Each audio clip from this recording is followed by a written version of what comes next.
2035 Hermes സ്പേസ്ഷിപ്പിലെ cruise 31 ദിവസത്തെ പര്യവേഷണത്തിനായി ചൊവ്വയിലെത്തുന്നു. 18-ാം ദിവസം അവർ അസിഡാലിയ പ്ലാനറ്റിയ എന്ന പ്രദേശം എക്സ്പ്ലോർ ചെയ്യുകയാണ്. ബൊട്ടാനിസ്റ്റായ മാർക്ക് കീമോ അനാലിസിസിനായി കുറച്ച് സാമ്പിൾസ് ശേഖരിക്കുന്നു. ആ സമയം സിസ്റ്റം ഓപ്പറേറ്റർ ബെത്തിന് കമ്പ്യൂട്ടറിൽ ഒരു കൊടുങ്കാറ്റ് വരുന്നതിന്റെ വാർണിംഗ് ലഭിക്കുകയും ക്രൂവിനോട് ഹാബ് എന്ന് വിളിക്കുന്ന സർഫസ് ഹാബിറ്റാറ്റിലേക്ക് തിരിച്ചു വരാൻ പറയുന്നു. മേഘങ്ങൾ അടുത്തു വരുന്നത് കണ്ട് മാർക്കും കെമിസ്റ്റായ അലക്സും അത് കഴിയുന്നത് വരെ കാത്തിരിക്കാം എന്ന് പറയുന്നു. പക്ഷേ കമാൻഡർ മെലീസ അത് വളരെ ശക്തമായ കൊടുങ്കാറ്റായതുകൊണ്ട് എല്ലാവരും വേഗം ഒഴിഞ്ഞു പോകാൻ ആവശ്യപ്പെടുന്നു. സ്പേസ് സ്യൂട്ട് ധരിച്ച ശേഷം അവർ ഹാബിന്റെ വാതിൽ തുറന്ന ഉടനെ തന്നെ കൊടുങ്കാറ്റ് അവരെ ആഞ്ഞടിക്കുന്നു. അവർ മുന്നോട്ട് പോകാൻ ശ്രമിക്കുമ്പോൾ മാർക്ക് വാതിലടക്കാൻ വേണ്ടി ലൈനിന്റെ അവസാനം നിൽക്കുന്നു. ഈ കൊടുങ്കാറ്റ് അവരുടെ മാർസ് അസെന്റ് വെഹിക്കിൾ അഥവാ MAV മറിച്ചിടാൻ സാധ്യതയുള്ളതിനാൽ അവർക്ക് പെട്ടെന്ന് അവിടെ നിന്ന് പോകണം. എന്നാൽ മാർക്ക് കേബിളും റോവറും ഉപയോഗിച്ച് അതിനെ ആങ്കർ ചെയ്യാമെന്ന് കരുതുന്നു. പെട്ടെന്ന് സാറ്റലൈറ്റ് ഡിഷ് പൊട്ടി പറന്നു പോവുകയും എല്ലാവരും അത് ഒഴിവാക്കാൻ മാറിക്കളയുകയും ചെയ്യുന്നു. എന്നാൽ മാർക്കിന് പെട്ടെന്ന് മാറാൻ സാധിച്ചില്ല. ഡിഷ് അയാളെ വന്നടിക്കുന്നു. മാർക്ക് ഇരുട്ടിലേക്ക് തെറിച്ചു പോകുമ്പോൾ കമ്പ്യൂട്ടറിൽ മാർക്കിന്റെ സ്യൂട്ട് പൊട്ടിയെന്ന വാർണിംഗ് വരുന്നു.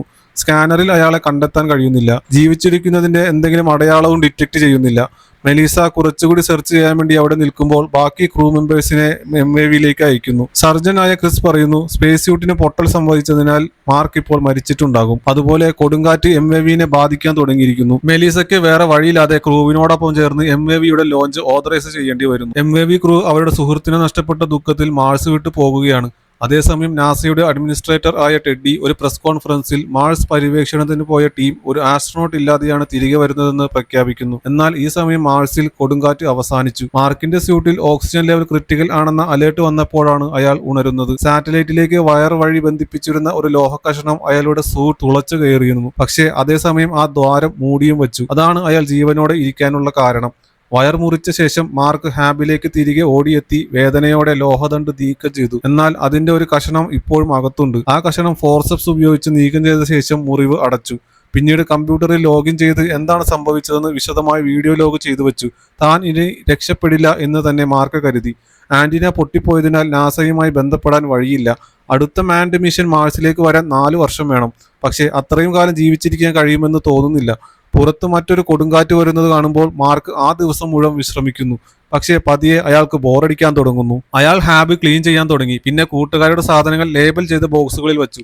അവരുടെ എല്ലാ ഫോട്ടോസും കാണുമ്പോൾ താൻ ഇവിടെ കിടന്ന് മരിക്കില്ല എന്ന് അയാൾ തീരുമാനിച്ചു. രാവിലെ ആയപ്പോൾ മാർക്ക് ശേഷിക്കുന്ന എല്ലാ ഭക്ഷണവും ഓർഗനൈസ് ചെയ്തു വെച്ചു. അതിൽ കുറച്ച് ഉരുളക്കിഴങ്ങുകൾ കണ്ടപ്പോൾ മാർക്കിന് ഒരു ഐഡിയ തോന്നി. ഒരു ബൊട്ടാണിസ്റ്റ് എന്ന നിലയിലുള്ള തന്റെ അറിവ് ഉപയോഗിച്ച് മാർക്ക് മാർസിലെ മണ്ണും പിന്നെ ക്രൂവിന്റെ ബാത്റൂം വേസ്റ്റും വളം ആയി ഉപയോഗിച്ച് ഹാബിനുള്ളിൽ ഒരു ഗ്രീൻ ഹൗസ് ഉണ്ടാക്കാൻ തുടങ്ങി. അയാൾ എല്ലാ ഉരുളക്കിഴങ്ങുകളും അതിൽ നട്ടുപിടിപ്പിച്ചു. പക്ഷേ അവ വളരാൻ ധാരാളം വെള്ളം വേണം. ഭാഗ്യത്തിന് ബാക്കിയുള്ള റോക്കറ്റ് ഫ്യൂൽ കത്തിച്ച് വെള്ളമാക്കി മാറ്റാൻ വേണ്ട ഉപകരണങ്ങളും പാർട്സുകളും അവന്റെ കൈവശം ഉണ്ടായിരുന്നു. ആദ്യമായി മെഷീൻ ഓൺ ചെയ്തപ്പോൾ അതിന് തീ പിടിച്ചു. അതുകൊണ്ട് വീണ്ടും ട്രൈ ചെയ്യുന്നതിന് മുമ്പായി ഒരു സുരക്ഷാ കവചം ധരിച്ചു. പിന്നെ കണക്കുകളൊക്കെ ഒന്നുകൂടി ശരിയാക്കി. ഈ തവണ അത് നന്നായി വർക്ക് ചെയ്തു. ഇപ്പോൾ അയാൾക്കും ഗാർഡനും ആവശ്യമായ വെള്ളം കിട്ടുന്നുണ്ട്. ദിവസങ്ങൾ കടന്നുപോയിക്കൊണ്ടിരിക്കുമ്പോൾ മാർക്ക് കഠിനമായി ജോലി ചെയ്തുകൊണ്ടിരുന്നു. എല്ലാ കാര്യങ്ങളും ദിവസവും വീഡിയോ ലോഗ്സിൽ റെക്കോർഡ് ചെയ്തു. അയാൾ ആ ഗാർഡൻ നോക്കി നടത്തുകയും പുറത്തുള്ള സോളാർ പാനൽസിന്റെ മെയിൻ്റനൻസ് നടത്തുകയും ചെയ്തു. 54-ാം ദിവസം ചെടികൾ വളർന്നു തുടങ്ങി. ഈ സമയം ഭൂമിയിൽ മാർസ് മിഷന്റെ ഡയറക്ടറായ വിൻസെന്റ് ടെഡ്ഡിയോട് പറയുന്നു കഴിഞ്ഞ മിഷൻ പൂർത്തിയാകാതെ പോയതിനാൽ 4 വർഷം കാത്തിരിക്കുന്നതിന് പകരം ഇപ്പോൾ തന്നെ പുതിയ ട്രിപ്പ് ഓർഗനൈസ് ചെയ്യണമെന്ന്. ടെഡ്ഡി അതിനോട് യോജിക്കുന്നില്ല. ഇപ്പോൾ ഒരു ഷിപ്പ് അയച്ചാൽ മാർക്കിന്റെ മൃതദേഹം കാണിക്കേണ്ടി വരും.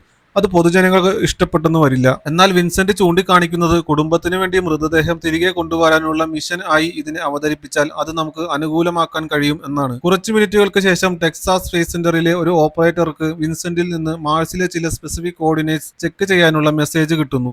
അവർ സാറ്റലൈറ്റ് ഉപയോഗിച്ച് ആ ഏരിയ ചെക്ക് ചെയ്യുമ്പോൾ ഹാബിൽ ചില മാറ്റങ്ങൾ സംഭവിച്ചിട്ടുണ്ടെന്ന് കണ്ട് ഞെട്ടിപ്പോകുന്നു. ഒരു എമർജൻസി കോളിന് ശേഷം ടെഡ്ഡി, വിൻസെന്റ് എന്നിവരും മീഡിയ ഡയറക്ടറായ ആനിയും ഇത് കാണാൻ വേണ്ടി സ്പേസ് സെന്ററിലേക്ക് എത്തുന്നു. മാർക്ക് ജീവനോടെ ഉണ്ടെന്ന് അവർ മനസ്സിലാക്കി. എന്നാൽ ഒരു ആസ്ട്രോണോട്ടിനെ അവിടെ ഉപേക്ഷിച്ചു എന്നറിഞ്ഞാൽ പൊതുജനങ്ങളുടെ പ്രതികരണം അത്ര നല്ലതായിരിക്കില്ല എന്നതിനാലും ഹെർമെസിലെ ക്രൂ കുറ്റബോധം അനുഭവിക്കും എന്നതിനാലും എങ്ങനെ മുന്നോട്ട് പോകണം എന്നതിനെ കുറിച്ച് അവർ തർക്കിക്കാൻ തുടങ്ങുന്നു. ഭക്ഷണമില്ലാതെ മാർക്ക് ജീവിച്ചിരിക്കില്ല എന്ന് ടെഡ്ഡി കരുതുന്നു. എന്നാൽ മാർക്കിനെ സഹപ്രവർത്തകർ ഉപേക്ഷിച്ചു എന്ന് അയാൾ വിചാരിക്കുന്നുണ്ടാകും എന്നതിനാൽ അയാളുടെ മാനസികാവസ്ഥയെക്കുറിച്ച് വിൻസെന്റ് ആശങ്കപ്പെടുന്നു. അടുത്ത ദിവസം ടെഡ്ഡി മറ്റൊരു പ്രസ് കോൺഫറൻസിൽ മാർക്ക് ജീവനോടെ ഉണ്ടെന്ന് പ്രഖ്യാപിക്കുന്നു. ഇതൊന്നും ഇതുവരെ ഹെർമിസ് ക്രൂവിനെ അറിയിച്ചിട്ടുമില്ല.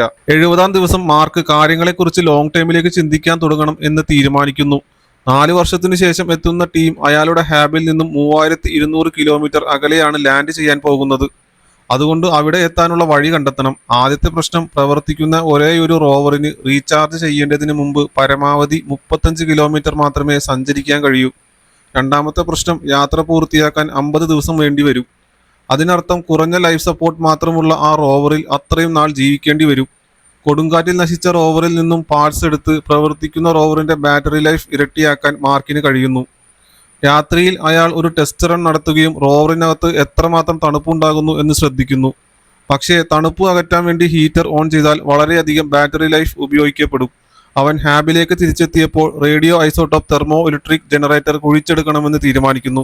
ഇതിൽ നിറയെ പ്ലൂട്ടോണിയം ഉള്ളതിനാൽ വളരെ അപകടകരമായ ജോലിയാണ്. മാർക്ക് വളരെ ശ്രദ്ധയോടെ പ്രവർത്തിച്ച് അപകടങ്ങളൊന്നും കൂടാതെ ജനറേറ്റർ എടുക്കുകയും അങ്ങനെ അത് റോവറിലേക്ക് കണക്ട് ചെയ്യാനും സാധിക്കുന്നു. ഈ സമയം ഭൂമിയിൽ സാറ്റലൈറ്റ് ഫുട്ടേജ് പൊതുജനങ്ങൾക്ക് ലഭ്യമായതിനാൽ മാർക്കിന്റെ പ്രവർത്തനങ്ങൾ വിശദീകരിക്കാൻ വിൻസെന്റ് ഒരു പ്രസ് കോൺഫറൻസിൽ എത്തുന്നു.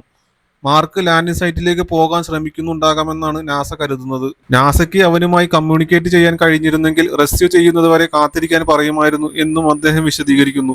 പിന്നീട് മാർക്കിനെ രക്ഷിക്കാൻ സാധിക്കുമോ എന്ന് ഇപ്പോഴും അറിയില്ലെന്നിരിക്കെ ഇത് ക്യാമറയ്ക്ക് മുന്നിൽ പറഞ്ഞതിന് ടെഡ്ഡി അദ്ദേഹത്തെ ശകാരിക്കുന്നു. മാർസിലേക്ക് മാർക്കിന് വേണ്ട ഭക്ഷണം അടങ്ങിയ ഒരു സപ്ലൈ പ്രോബ് കൂടി അയക്കണം.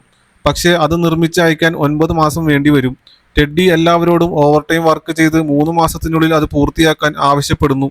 ഫ്ലൈറ്റ് ഡയറക്ടറായ മിച്ച് ഇക്കാര്യം മാർസിൽ നിന്നും തിരിച്ചു വന്നുകൊണ്ടിരിക്കുന്ന ഹെർമിസ് ക്രൂവിനോട് പറയണമെന്ന് നിർബന്ധിക്കുന്നു. പക്ഷേ മാർക്കിനെ രക്ഷിക്കാൻ കഴിയുമെന്ന് ഉറപ്പാകുന്നതുവരെ ക്രൂവിനെ ഇക്കാര്യം അറിയിക്കണ്ടെന്ന് ടെഡ്ഡി പറഞ്ഞു. 79-ാം ദിവസം മാർക്ക് ഗാർഡനിൽ നിന്ന് ആദ്യമായി ഉരുളക്കിഴങ്ങ് വിളവെടുക്കുന്നു. ചെറിയവ വീണ്ടും നടുകയും വലിയവ ഭക്ഷണത്തിനായി സൂക്ഷിക്കുന്നു. പിന്നീട് കമ്മ്യൂണിക്കേഷൻ പ്രശ്നം പരിഹരിക്കാനുള്ള വഴി ആലോചിച്ചുകൊണ്ട് മാപ്പ് നോക്കുമ്പോൾ മാർക്കിന് ഒരു ആശയം കിട്ടുന്നു. അയാൾ റോവറിൽ കയറി കുറച്ചു ദൂരം സഞ്ചരിച്ചു. ആദ്യം വിൻസെന്റിനെ ഇത് ആശയക്കുഴപ്പത്തിലാക്കിയെങ്കിലും പിന്നീട് മാപ്പ് നോക്കിയപ്പോൾ മാർക്ക് എവിടേക്കാണ് പോകുന്നതെന്ന് മനസ്സിലാക്കി എക്സൈറ്റഡ് ആകുന്നു. കുറച്ചു സമയത്തിന് ശേഷം മാർക്ക് 1997-ൽ നിശബ്ദമായ പാത്ത് ഫൈൻഡർ പ്രോബ് മണലിൽ നിന്ന് കുഴിച്ചെടുക്കുകയാണ്. അയാൾ അത് റോവറിൽ വെച്ച് ഹാബിലേക്ക് തിരികെ കൊണ്ടുപോയി റിപ്പയർ ചെയ്യാൻ തുടങ്ങി. അതേസമയം വിൻസെന്റ് എഞ്ചിനീയറിംഗ് ടീമിന്റെ സഹായത്തോടെ പാത്ത് ഫൈൻഡറിന്റെ ഒരു റെപ്ലിക്ക കൊണ്ടുവന്നു. ഇതുപയോഗിച്ച് മാർസിലെ പാത്ത് ഫൈൻഡറുമായി ഒരു കണക്ഷൻ പ്രോഗ്രാം ചെയ്യണം. ഒടുവിൽ 2 പാത്ത് ഫൈൻഡറുകളും തമ്മിൽ ബന്ധം സ്ഥാപിക്കാൻ സാധിച്ചു. ഭൂമിയിലെ ടീമിന് മാർസിൽ നിന്നുള്ള ചിത്രങ്ങൾ കിട്ടിത്തുടങ്ങി. മാർക്ക് അവർക്ക് തന്നെ കാണാൻ കഴിയുമോ എന്ന് ചോദിച്ചുകൊണ്ട് ഒരു ബോർഡ് വെച്ചു. കൂടാതെ യെസ് നോ എന്നെഴുതിയ 2 ബോർഡുകളും വെച്ചു. ഭൂമിയിലെ ടീം ക്യാമറയെ യെസ് എന്നതിലേക്ക് തിരിക്കുന്നു. ഇനി അടുത്ത പ്രശ്നം, മാർക്കിന് ഒരു ക്യാമറയും അടയാളങ്ങളും മാത്രം ഉപയോഗിച്ച് സങ്കീർണമായ സയൻസ് സംഭാഷണങ്ങൾ നടത്താനുള്ള ഒരു വഴി കണ്ടെത്തണം. അയാൾ ബെത്തിന്റെ കമ്പ്യൂട്ടർ എടുത്ത് ആൽഫ ന്യൂമറിക് യൂണിറ്റ്സ് ഉള്ള ഒരു ചാർട്ട് കണ്ടെത്തി. അതിലെ അടയാളങ്ങൾ ഉപയോഗിച്ച് പാത്ത് ഫൈൻഡറിന് ചുറ്റും സജ്ജമാക്കുന്നു. നാസ എഞ്ചിനീയർമാർ മാർക്ക് എന്താണ് ചെയ്യുന്നതെന്ന് വേഗം മനസ്സിലാക്കി. അവരുടെ ലാബിൽ അതേ പ്രോസസ് ആവർത്തിക്കുന്നു. എല്ലാം റെഡിയായി. ഇനി ഇരുവശത്തുള്ളവർക്കും പരസ്പരം മെസ്സേജസ് അയക്കാൻ തുടങ്ങാം. മാർക്ക് എങ്ങനെയാണ് രക്ഷപ്പെട്ടതെന്ന് അവരോട് പറയുന്നു. ഇത് ക്രൂവിന്റെ തെറ്റല്ല എന്ന് പ്രത്യേകം ചൂണ്ടിക്കാണിക്കുന്നു. തുടർന്ന് ബ്രോഡ്കാസ്റ്റിംഗ് ഫ്രീക്വൻസി മാറ്റി റോവറിനെ പാത്ത് ഫൈൻഡറുമായി സംസാരിക്കാൻ പറ്റുന്ന വിധം ഹാക്ക് ചെയ്യാനുള്ള നിർദ്ദേശങ്ങൾ നാസ അയച്ചു തുടങ്ങുന്നു. മാർക്ക് ഇൻസ്ട്രക്ഷൻസ് മുഴുവനും കൃത്യമായി ഫോളോ ചെയ്യുന്നു. അതിനുശേഷം വിൻസെന്റിൽ നിന്ന് ഒരു മെസ്സേജ് ലഭിക്കുന്നു. അവർ അയാളെ വാച്ച് ചെയ്യുന്നുണ്ടെന്നും മുഴുവൻ ലോകവും അദ്ദേഹത്തിന് വേണ്ടി സപ്പോർട്ട് ചെയ്യുന്നുണ്ടെന്നും അറിയിക്കുന്നു. അവർ മാർക്കിനെ രക്ഷപ്പെടുത്താനുള്ള റെസ്ക്യൂ പ്ലാൻസ് വർക്ക് ചെയ്യുന്നുണ്ടെന്നും അദ്ദേഹത്തിന് ഭക്ഷണം എത്തിക്കാൻ ഒരു സപ്ലൈ പ്രോബ് ഉടനെ അയക്കുമെന്നും പ്രോമിസ് ചെയ്യുന്നു. മാർക്ക് തന്റെ ക്രൂവിനെ കുറിച്ച് ചോദിച്ചപ്പോൾ അവർ തിരിച്ചുള്ള യാത്രയിൽ ശ്രദ്ധിക്കേണ്ടതുള്ളതുകൊണ്ട് അദ്ദേഹം ജീവനോടെ ഉണ്ടെന്ന കാര്യം ഇതുവരെ അവരെ അറിയിച്ചിട്ടില്ലെന്ന് വിൻസെന്റ് വിശദീകരിച്ചു. മാർക്കിന് ഇത് തീരെ ഇഷ്ടപ്പെട്ടില്ല. ലോകം മുഴുവൻ ഇത് കണ്ടുകൊണ്ടിരിക്കുകയായിരുന്നെങ്കിലും മാർക്ക് അവരെ നല്ല ചീത്ത പറഞ്ഞു. സമ്മർദ്ദം മൂലമാണ് അയാൾ അങ്ങനെ പെരുമാറിയതെന്ന് ഹയറപ്സിനെ കൺവിൻസ് ചെയ്യേണ്ടി വന്നു ടെഡ്ഡിക്ക്. പക്ഷേ മിച്ച് അദ്ദേഹത്തെ വിൻസെന്റ് അറിയാതെ ക്രൂവുമായി കോൺടാക്ട് ചെയ്യാൻ നിർബന്ധിച്ചു. മാർസിൽ നിന്ന് പോന്നിട്ട് 4 മാസമായപ്പോൾ ടീമിന് ഒരു വീഡിയോ മെസ്സേജ് വരുന്നു. ആ ആസ്ട്രോണോട്സ് എല്ലാവരും സ്ക്രീനിന് ചുറ്റും കൂടി. മാർക്ക് ജീവിച്ചിരിപ്പുണ്ടെന്ന കാര്യം മിച്ച് അവരെ അറിയിച്ചു. വിചാരിച്ചതുപോലെ തന്നെ മാർക്കിനെ ഉപേക്ഷിച്ചതിൽ എല്ലാവർക്കും പശ്ചാത്താപം തോന്നി. 128-ാം ദിവസം മാർക്ക് തന്റെ ലോഗിൽ പങ്കുവയ്ക്കുന്നത് നാസ ചെറിയ കാര്യങ്ങളിൽ പോലും അപ്ഡേറ്റ്സ് ചോദിക്കുന്നതിനെ കുറിച്ചും അവർ ഇപ്പോൾ എന്ത് ചെയ്യണമെന്ന് അറിയാത്തതുപോലെ അവന്റെ കൃഷിയിൽ മൈക്രോ മാനേജ് ചെയ്യാൻ ശ്രമിക്കുന്നതിനെ കുറിച്ചുമാണ്. അവന് ധാരാളം ഇമെയിൽസ് കിട്ടിയിട്ടുണ്ട്, പ്രസിഡന്റിൽ നിന്നും അവന്റെ യൂണിവേഴ്സിറ്റിയിൽ നിന്നും ഉൾപ്പെടെ. എവിടെയെങ്കിലും കൃഷി ചെയ്താൽ അത് ഒഫീഷ്യലി കോളനൈസ് ചെയ്തതായി കണക്കാക്കുമെന്ന് അവർ പറഞ്ഞു. അതുകൊണ്ട് താൻ മാർസ് കോളനൈസ് ചെയ്തതായി മാർക്ക് പ്രഖ്യാപിച്ചു. അടുത്ത ട്രാൻസ്മിഷനിൽ നാസ മാർക്കിനോട് ഒരു ഫോട്ടോ എടുക്കാൻ ആവശ്യപ്പെട്ടു. എന്നാൽ പ്രസിന് വേണ്ടി എന്തെങ്കിലും ഗ്രേസ്ഫുൾ ആയത് ചെയ്യുന്നതിന് പകരം അവൻ ഫണ്ണി ആകാൻ ശ്രമിച്ചതിൽ ആനി ദേഷ്യപ്പെട്ടു. ഏകദേശം 9 മാസത്തിനുള്ളിൽ മാർക്കിനുള്ള ഫുഡ് സപ്ലൈസ് അയക്കുന്നതിനെ കുറിച്ചുള്ള അനൗൺസ്മെന്റിനോടൊപ്പം ആ ചിത്രം പോസ്റ്റ് ചെയ്യാൻ ടെഡ്ഡി അവളോട് പറഞ്ഞു. അതുവരെ മാർക്കിന്റെ അടുത്തുള്ള ഭക്ഷണം കൊണ്ട് അയാൾക്ക് പിടിച്ചു നിൽക്കാൻ കഴിയും. ഒരു ദിവസം രാത്രി മാർക്ക് പുറത്ത് കുറച്ച് മെയിൻ്റനൻസ് വർക്ക് ചെയ്ത് കഴിഞ്ഞ് ഹാബിലേക്ക് തിരിച്ചു പോകുന്നു. എന്നാൽ ഒരു മാൽഫങ്ഷൻ കാരണം പ്രഷർ ഭിത്തിയിൽ ഒരു ദ്വാരമുണ്ടായി. പെട്ടെന്ന് ഒരു ചെറിയൊരു എക്സ്പ്ലോഷൻ ഉണ്ടാകുകയും എയർലോക്ക് തെറിച്ചുപോയി കുറച്ചു നേരം ഉരുണ്ട് ക്രാഷ് ആകുകയും ചെയ്തു. മാർക്ക് ഈ സംഭവത്തിൽ നിന്ന് രക്ഷപ്പെട്ടെങ്കിലും അയാളുടെ സ്യൂട്ടിൽ ഒരു ബ്രീച്ച് ഉണ്ടായി ഓക്സിജൻ നഷ്ടപ്പെടാൻ തുടങ്ങി. എല്ലാ വിടവുകളും ടേപ്പ് ഉപയോഗിച്ച് മൂടി സ്യൂട്ട് യഥാസമയം റീസീൽ ചെയ്തു. പിന്നീട് മാർക്ക് ഹാബിലേക്ക് തിരിച്ചെത്തിയപ്പോൾ ആ പൊട്ടിത്തെറി എല്ലാ ചെടികളും കത്തിച്ചു കളഞ്ഞതായി കണ്ട് നിരാശനായി. പിന്നീട് കുറച്ച് സപ്ലൈസ് എടുത്ത് റോവറിൽ രാത്രി ചെലവഴിക്കാൻ പോകുന്നു. അവിടെ നിരാശയോടെ അലറുന്നതിന് മുമ്പ് ഭൂമിയിലേക്ക് മെസ്സേജ് അയക്കുന്നു. വിൻസെന്റ് പറയുന്നത് ശേഷിക്കുന്ന ഭക്ഷണം മാർക്കിന് 200 ദിവസത്തേക്ക് മാത്രമേ ഉള്ളൂ എന്നാണ്. ടെഡ്ഡി ഉടൻ തന്നെ സപ്ലൈ പ്രോബിന്റെ ജോലി വേഗത്തിലാക്കാൻ എല്ലാവർക്കും നിർദ്ദേശം നൽകുന്നു. ഈ അവസ്ഥയിൽ മാർക്കിന്റെ ശ്രദ്ധ തിരിക്കാൻ വേണ്ടി നാസ മാർക്കിന്റെ സിഗ്നൽ ഹെർമിസിലേക്ക് കണക്ട് ചെയ്യുന്നു. ഇപ്പോൾ അവർക്ക് പരസ്പരം മെസ്സേജ് ചെയ്യാം. അടുത്ത ദിവസം മാർക്ക് ഗാർഡൻ വൃത്തിയാക്കുകയും പിന്നെ പൊട്ടിത്തെറി മൂലമുണ്ടായ ദ്വാരം സീൽ ചെയ്യുകയും ചെയ്തു. ആ രാത്രി അവൻ ബാക്കിയുള്ള ഉരുളക്കിഴങ്ങുകൾ റേഷൻ ചെയ്യാൻ ശ്രമിച്ചു. പക്ഷേ പുറത്ത് മറ്റൊരു കൊടുങ്കാറ്റിന്റെ ശബ്ദം കേട്ടത് അവന്റെ ടെൻഷൻ കൂട്ടി. ഈ സമയം ഭൂമിയിൽ ആസ്ട്രോഡൈനാമിസ്റ്റായ റിച്ച് തന്റെ സഹപ്രവർത്തകരുമായി പ്രോബിന്റെ യാത്ര സമയത്തെക്കുറിച്ച് ചർച്ച ചെയ്യുന്നു. ഭൂമിയും ചൊവ്വയും മോശം പൊസിഷനിൽ ആണെന്ന് അവൻ ഒരു ജോക്ക് പറയുന്നു. അത് കേട്ടപ്പോൾ അവർക്കൊരു പുതിയ ഐഡിയ തോന്നി. 154 ദിവസം മാർക്ക് തന്റെ ഭക്ഷണം ഏറ്റവും മിനിമത്തിലേക്ക് കുറച്ചു. അത് മെഡിസിനുമായി മിക്സ് ചെയ്യാൻ തുടങ്ങി. 4 ആഴ്ചയ്ക്ക് ശേഷം പ്രോബ് അവസാനം റെഡിയായി. നാസയിലെ എല്ലാവരും ലോഞ്ച് കാണാൻ കൂടി. ആദ്യം എല്ലാം നന്നായി പോകുന്നതായി തോന്നി. പക്ഷേ കാര്യമായ ഇൻസ്പെക്ഷൻ ഒന്നുമില്ലാതെ പെട്ടെന്ന് തട്ടിക്കൂട്ടിയുണ്ടാക്കിയ റോക്കറ്റ് ആയതുകൊണ്ട് കുറച്ച് മിനിറ്റുകൾക്കുള്ളിൽ ആ പ്രോബ് പൊട്ടിത്തെറിച്ചു. 186 ദിവസം മാർക്ക് മെലീസയ്ക്ക് ഒരു മെസ്സേജ് അയക്കുന്നു. അവൾ ഭൂമിയിലേക്ക് തിരിച്ചെത്തുമ്പോൾ തന്റെ പാരന്റ്സിനെ നോക്കാനും മാർസിൽ അവർ ചെലവഴിച്ച സമയത്തെക്കുറിച്ച് എല്ലാം അവരോട് പറയാനും ആവശ്യപ്പെടുന്നു. അവൻ അവരെ സ്നേഹിക്കുന്നുവെന്നും തന്നെക്കാൾ വലിയ ഒരു കാര്യത്തിന് വേണ്ടി മരിച്ചുവെന്നും അതിൽ അവൻ അഭിമാനിക്കുന്നുവെന്നും അവർ അറിയണമെന്ന് അവൻ ആഗ്രഹിക്കുന്നു. അതേസമയം China national space administration teddy ഒരു ഇന്റർവ്യൂവിൽ പ്രോബ് പരാജയപ്പെട്ടത് ഇൻസ്പെക്ഷനുള്ള സമയം കുറച്ചത് കൊണ്ടാണെന്ന് വിശദീകരിക്കുന്നത് കാണുന്നു. ചൈനയ്ക്ക് കൂടുതൽ അഡ്വാൻസ്ഡ് ആയ ഒരു ബൂസ്റ്റർ ഉണ്ട്. അത് നാസയ്ക്ക് വേഗത്തിൽ ലോഞ്ച് ചെയ്യാൻ സഹായിക്കും. പക്ഷെ അത് എപ്പോഴും ക്ലാസിഫൈഡ് ഇൻഫർമേഷൻ ആയിരുന്നു. അതുകൊണ്ട് അവർ ഹെൽപ്പ് ചെയ്താൽ അത് സ്വകാര്യമായി വെക്കണം. ലോകത്തിൽ ആരും അത് അറിയരുത്. ഉടനെ ടെഡ്ഡിക്ക് അവരിൽ നിന്നൊരു കോൾ കിട്ടുകയും രഹസ്യ ഡീലിനെ സമ്മതിക്കുകയും ചെയ്തു. നാസ എഞ്ചിനീയേഴ്സ് 28 ദിവസത്തിനുള്ളിൽ മറ്റൊരു പ്രോബ് ചെയ്യാൻ ശ്രമിക്കുമ്പോൾ റിച്ച് തന്റെ കാൽക്കുലേഷൻസ് പൂർത്തിയാക്കി വിൻസെന്റിനെ കാണാൻ ചെന്നു.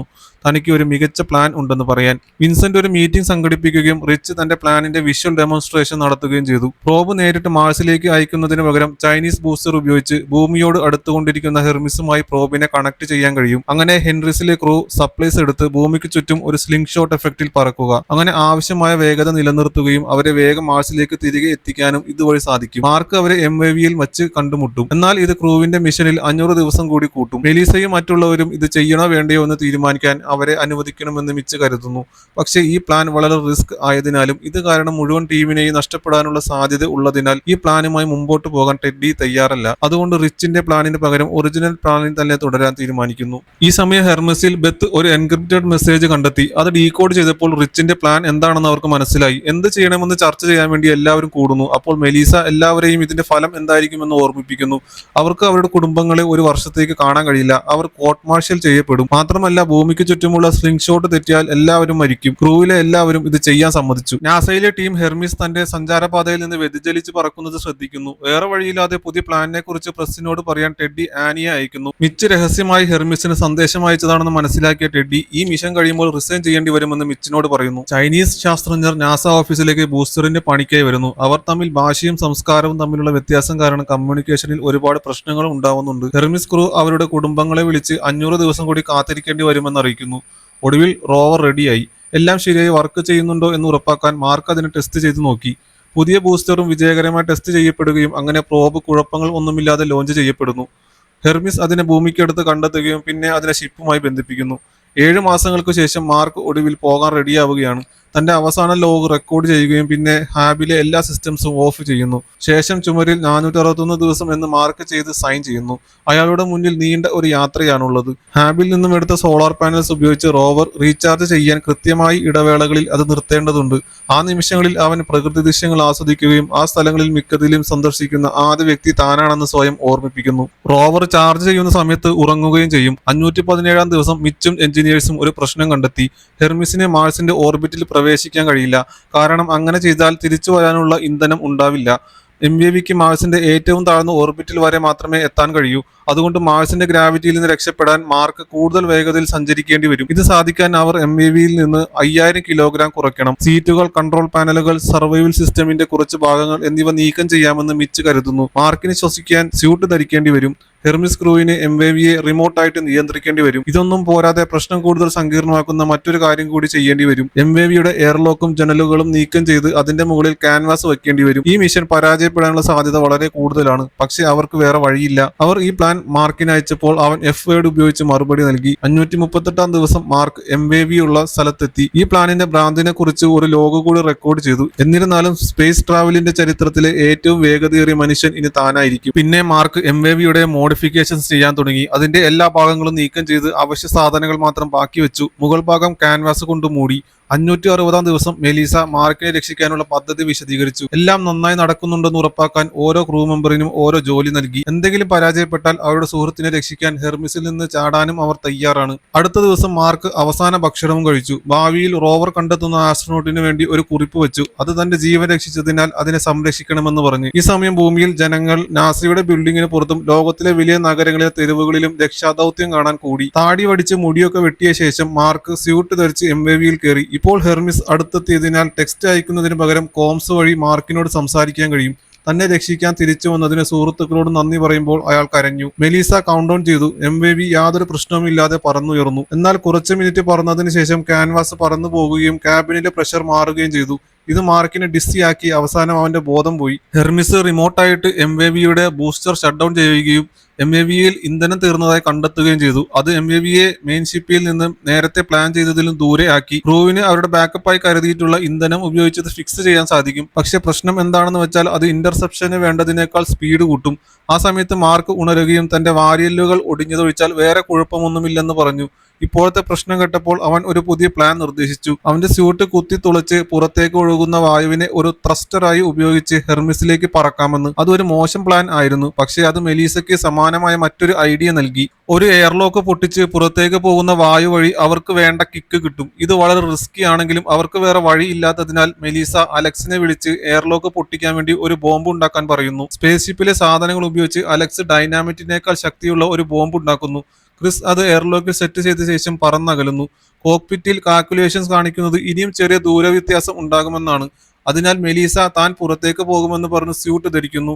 ബോംബ് പൊട്ടിയപ്പോൾ എയർലോക്ക് നശിക്കുകയും അത് അവർ ആഗ്രഹിച്ച എഫക്റ്റ് സൃഷ്ടിക്കുകയും ചെയ്യുന്നു. ഹെർമിസ് MAVയോട് പരമാവധി അടുത്തപ്പോൾ ക്രിസ് മെലീസയെ കെട്ടിയിടുന്നു. അവൾക്ക് സ്പേസ് വാക്ക് ചെയ്ത് മാർക്കിനെ രക്ഷിക്കാൻ വേണ്ടി. എന്നാൽ കയർ മതിയായ നീളം ഇല്ലാത്തതിനാൽ മാർക്കിന് തന്റെ സ്വന്തം പ്ലാൻ നടപ്പിലാക്കേണ്ടി വരുന്നു. മാർക്ക് തന്റെ സ്യൂട്ട് കീറി. ഇതുണ്ടാക്കിയ ശക്തമായ വായുപ്രവാഹം അയാളെ തള്ളി മാറ്റാൻ തുടങ്ങുന്നു. മാർക്ക് സ്യൂട്ട് നിയന്ത്രിക്കാൻ പാടുപെടുകയാണ്. പക്ഷേ ഒടുവിൽ MAVയിൽ നിന്ന് പുറത്തേക്ക് പറക്കാൻ സാധിക്കുന്നു. മെലീസ തന്റെ സഞ്ചാരപഥം ശരിയാക്കി മാർക്ക് അടുത്തുകൂടെ കടന്നു പോകുമ്പോൾ പിടിക്കാൻ ശ്രമിക്കുന്നു. പക്ഷെ മാർക്ക് വളരെ വേഗത്തിലായിരുന്നു വന്നത്. അവരുടെ കൈകൾ ജസ്റ്റ് പരസ്പരം തട്ടുക മാത്രമേ ചെയ്തുള്ളൂ. അടുത്ത ശ്രമത്തിൽ മാർക്കിന് കയറിൽ പിടിക്കാൻ സാധിക്കുന്നു. മെലീസ അയാളെ തന്റെ അടുത്തേക്ക് വലിച്ചടിപ്പിച്ചു. ശേഷം ക്രൂ അവരെ ഷിപ്പിനകത്തേക്ക് കയറ്റുന്നു. പിന്നെ മിഷൻ വിജയിച്ച കാര്യം ഭൂമിയിലെ ടീമിനെ അറിയിച്ചു. ഇത് കണ്ട് ലോകമെമ്പാടും ആളുകൾ ആഘോഷിക്കുന്നു. കുറെ നാളുകൾക്ക് ശേഷം മാർക്ക് ഈ അനുഭവത്തിൽ നിന്ന് മുക്തനായി ആരോഗ്യം വീണ്ടെടുത്തപ്പോൾ അവൻ ആസ്ട്രോനോട്ട് കാൻഡിഡേറ്റ്സിനുള്ള സർവൈവൽ ഇൻസ്ട്രക്ടർ ആകുന്നു. 3 വർഷങ്ങൾക്കു ശേഷം മാർസിലേക്കുള്ള പുതിയ മിഷൻ വിജയകരമായി ലോഞ്ച് ചെയ്യപ്പെടുന്നിടത്ത് ഈ സിനിമ അവസാനിക്കുന്നു.